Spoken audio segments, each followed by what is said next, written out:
सास बनने की ट्रेनिंग। सुधा के बेटे की शादी होने वाली थी और वो इतनी एक्साइटेड थी कि आज मैं ऊपर आसमां नीचे, आज मैं आगे जमाना है पीछे। अरे हाँ भाग्यवान, तू सबसे आगे ही है। लेकिन हुआ क्या है? सास बनने वाली हूँ मैं।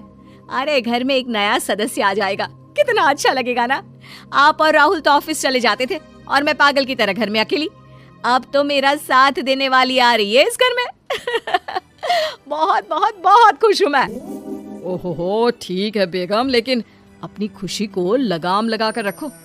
क्या पता कैसी आए, तुम्हारा साथ देने वाली आए या फिर ऐसी आ जाए जो तुम्हारी शक्ल देखना भी पसंद ना करती हो। ऐसा क्यों बोल रहे हैं जी? शुभ नहीं बोल सकते तो अशुभ तो ना बोले। अच्छा जल्दी से तैयार हो जाओ, चांदनी चौक जाना है शादी की शॉपिंग के लिए। हाँ हाँ, थोड़ी सुबह तो हो जाने दो, दुकानें बाजार खुल तो जाए। तुम सच में ना पागल हो गई हो बहू के आने की खुशी में। बेटा माँ की हरकतें देख रहा था। वो सारी बात फोन पर अपनी होने वाली बीवी राशि को बताता है। फिर पता है क्या हुआ? माँ ना सुबह 6 बजे ही पापा को चांदनी चौक जाने को कहने लगी। दूसरी तरफ राशि कहती है, अरे वाह, ये तो बहुत अच्छी बात है ना।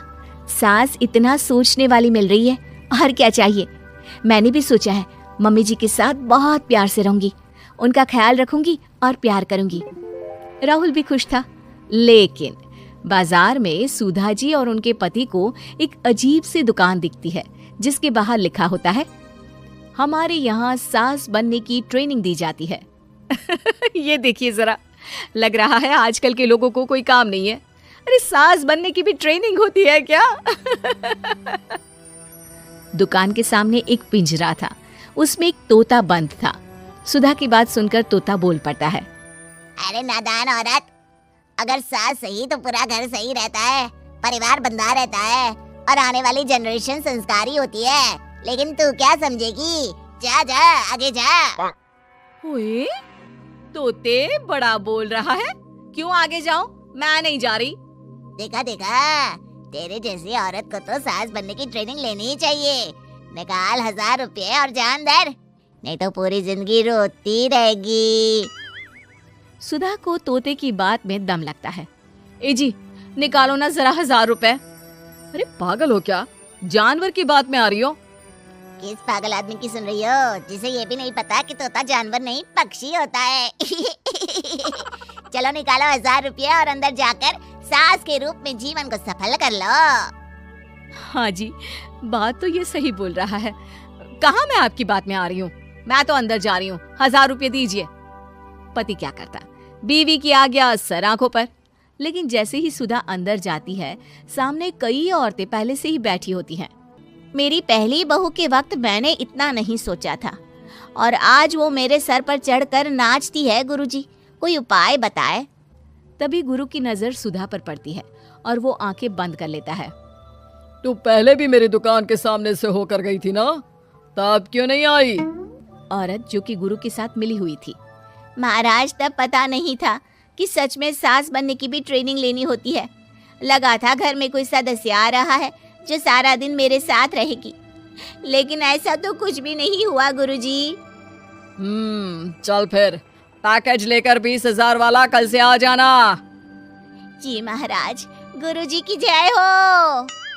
वो औरत भी सुधा को देखती है और कहती है, सही जगह आई हो बहन। 10-20 हजार का मुंह नहीं देखना भाई, बस घर बस जाए तो सोचो गंगा नहा ली। बहुत कमा लेंगे अगर परिवार एक रहा, नहीं तो बुढ़ापा वृद्धाश्रम में बिताओ। सुधा डर जाती है। वो गुरु के पास जाती है और उन्हें पैसे देती है। देखो, एक मंत्र गांठ बांध लो कि कभी भी बहू को बेटी ना समझना। जितना दबा कर पहले दिन से रखोगी, धीरे धीरे प्यार दोगी तो मान रखेगी, नहीं तो। ना जी ना गुरुजी, समझ गई। अरे भला हो भगवान का जो आपसे मिला दिया, नहीं तो मैं।